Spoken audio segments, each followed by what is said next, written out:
Good, happy Friday evening, January 28, 2022.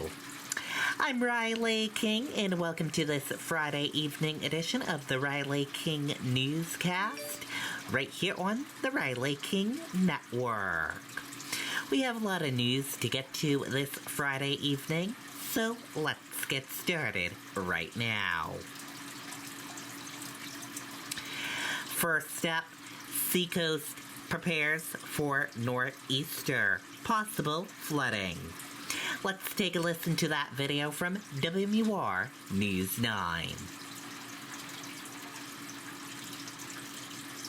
How high is your revenue IQ? Take our 6-question test and find out.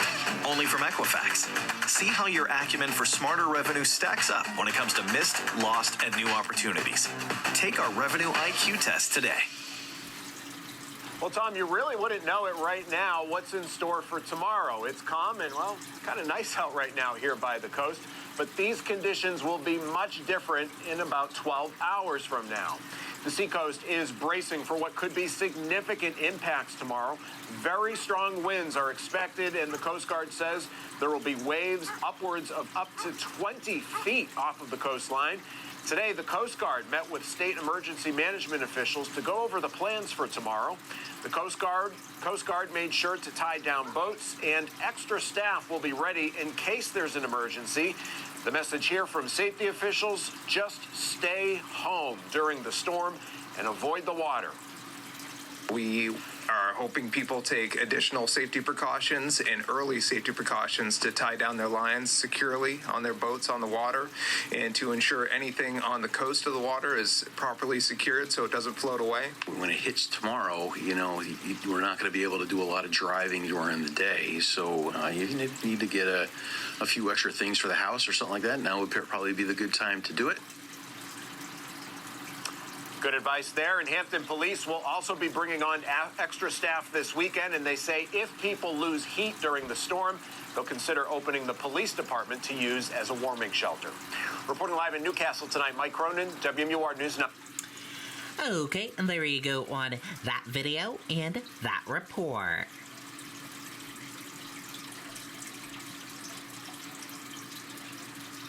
New Hampshire utilities prepare for possible outages from weekend storm. Let's take a listen to that video from WMUR News 9.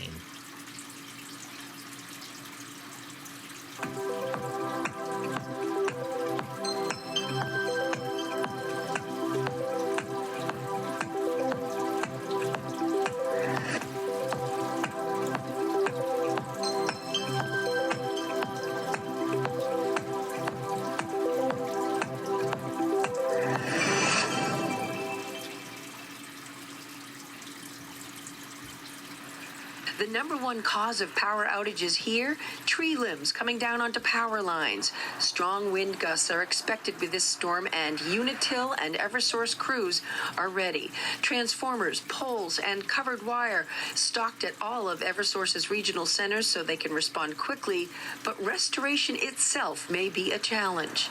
Road conditions tomorrow could make travel for our crews a little bit difficult, so we do thank our customers for their patience in advance as our crews focus on safety as well. And if we see those heavy winds, the bucket truck themselves have difficulty extending those arms. They remind customers that if they do lose power, they should contact the company and not assume someone else has. And there are safety precautions to keep in mind. Also, if you do have to use a generator, make sure that you always use it outdoor and keep it as far away from doors, windows, and vents as possible. And while the snow will be light, a lot is expected, at times several inches an hour. So it's important to keep gas meters or vents outside clear of snow and ice.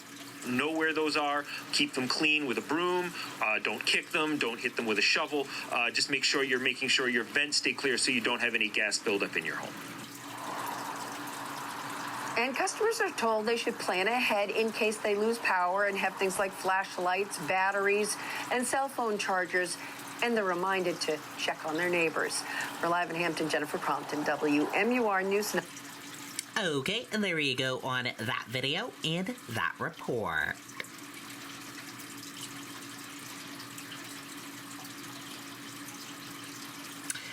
Public Works transportation crews prepare to tackle storm. Let's take a listen to that video from WMUR News 9.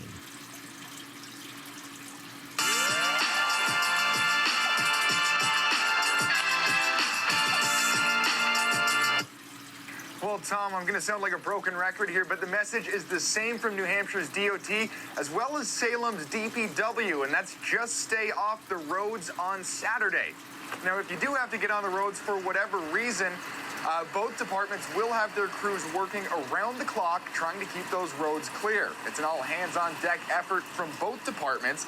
That means Public Works employees spent all of Friday loading up trucks with salt, getting plows on the front of rigs, and making sure everything is ready to roll this weekend. Now, in total, Salem's DPW will have 75 pieces of equipment on the roads. The DOT will have over 300, and both departments are hoping drivers play it safe and just stay home on Saturday. We ask the public to either go out today and get their needs met or wait until after the storm. People hopefully will stay home. It could be 2 to 3 inches an hour. You're not really keeping up with that at any point. So you just want at that point try to keep the main areas open for public safety and things of that nature. At the end, we'll play catch up. Now, the city of Salem has not declared a snow emergency for Saturday, at least not yet. Right now, DPW crews, they're actually at home resting up. I'm told they'll be back here around 8 o'clock, and they're going to work straight through the rest of this storm. We're live in Salem tonight. Scott Cook, WMUR News 9.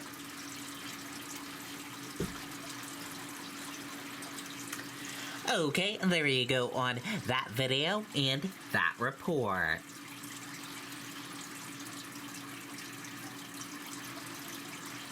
Flights canceled at Manchester-Boston Regional Airport because of impending storm. Let's take a listen to that video from WMUR News 9. As one of the region's largest family-owned energy providers, Eastern Propane and Oil knows a thing or Well, Mike, take a look at this board. As you can see, flights, they're already canceled for tonight, already some canceled for tomorrow. In fact, most flights for tomorrow are canceled. And right now, it's the last push for travelers trying to get out here of Manchester-Boston Regional Airport.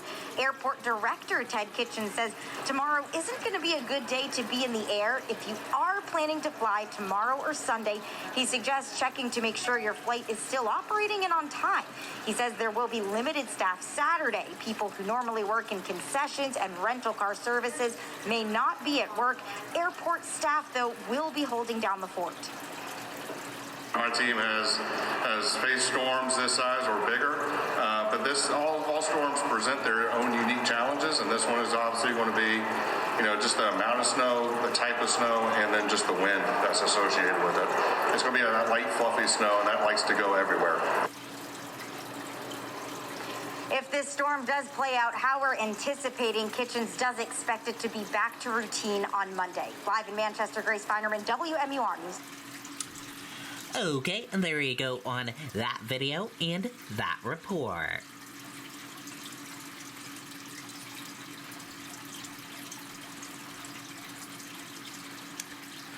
All state-run COVID-19 testing and vaccination sites in New Hampshire will be closed tomorrow.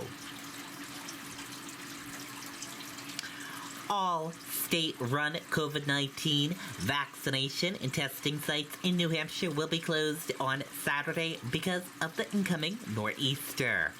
There are 6 testing sites and 10 vaccination sites. They are expected to resume normal operation on Sunday.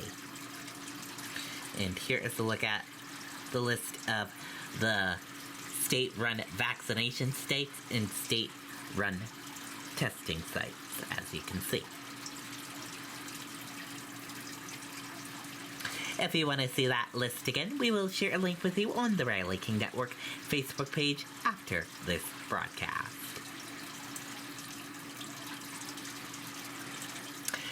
"12 more COVID-19 deaths reported in New Hampshire as cases rise." Let's take a listen to that video from WMUR News 9.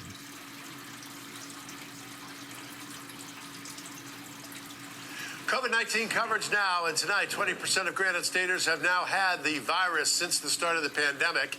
It comes as DHHS announces 2,400 new cases of the virus, with 432 from the backlog.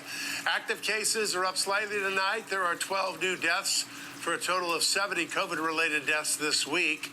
And right now, 363 people are being treated in New Hampshire hospitals.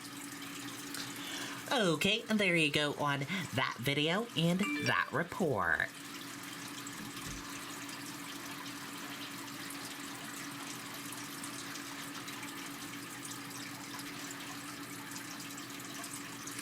Pittsburgh bridge collapse leaves 10 injured, no fatalities. Let's take a listen to this video and report. Your heel was cracked and dry. Now it's smooth. Yours too. I just started using Carousel Intensive Foot Repair. Me too. Carousel. Now I'm standing at the corner of South Braddock Avenue and Forbes Avenue where this bridge collapse happened, but let me show you what's happening right now. Now, as we know, this is in the area, a very busy area near Point Breeze and Regent Square. Officials say about 3 to 4 vehicles were involved in this collapse, including a Port Authority bus that had a driver and 2 passengers on board. We know in all 10 people were hurt, but none of those injuries are life-threatening. Now, the collapse happening was shocking, but that rescue was also dramatic. The people fell about 150 feet. A human chain was created to rescue those people.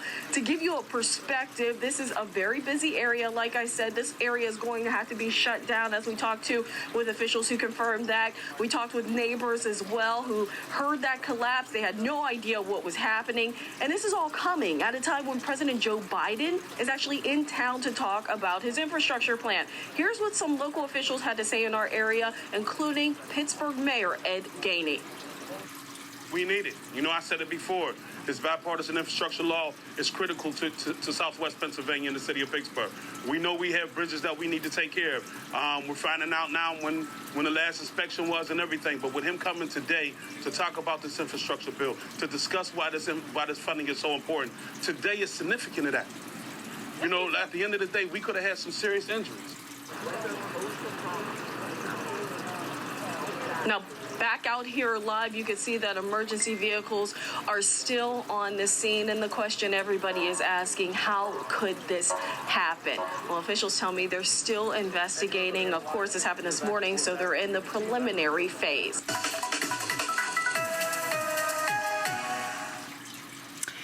Okay, and there you go on that video and that report. And we are going to switch gears now, and let's go into weather. Weather right now is partly cloudy, 24 degrees. Slight chance of a snow over the next 6 hours. With a full weather forecast, let's go to meteorologist Mike Haddad. Good evening, Mike. How high is your revenue IQ? Take our 6-question test and find out. Only from Equifax.